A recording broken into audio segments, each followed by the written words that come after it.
I am Robbie Moore, and this presentation discusses Pakistan's child labor epidemic. Child labor in Pakistan has been in place for generations. It is not a new plight, nor is it one with an easy solution. Many Pakistani children find themselves today working in brick kilns, many as bonded laborers. This means the family has been paid a small sum in advance, and then they go to work for the factory owner at low wages and high interest rates to pay off that debt. In the meantime, those bonded become the property and commodity of the factory owner. Kids become involved when indebted parents offer their children as payment towards the family's debt. Many have likened it to modern-day slave labor. Child labor is also high risk. It's hard work, consists of manual labor with very little pay and little supervision. The supervision there is comes with heavy discipline or abuse, physical beatings, and sexual assault. Countless children have been bonded to factory owners. Thousands are most likely working within the numerous brick kilns or carpet weaving factories found in Pakistan. So, how many children are involved in child labor? An Atlantic article in 1996 estimated 11 to 12 million children 14 years or younger were working in Pakistan.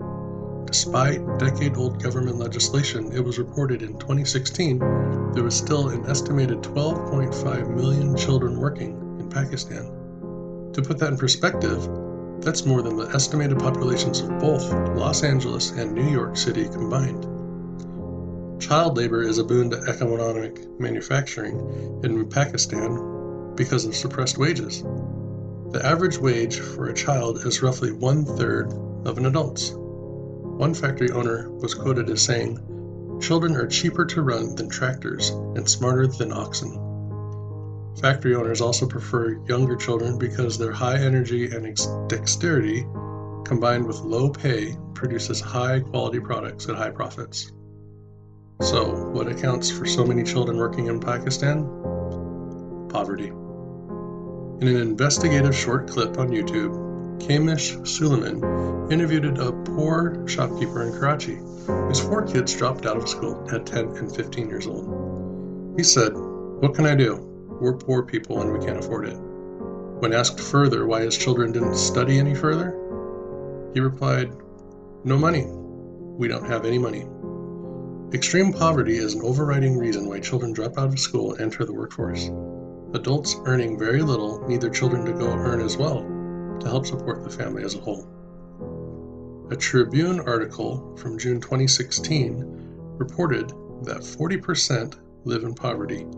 While the national rate has fallen from 55% in 2004 to 39% in 2015, there are still some provinces where up to 70% are living in poverty.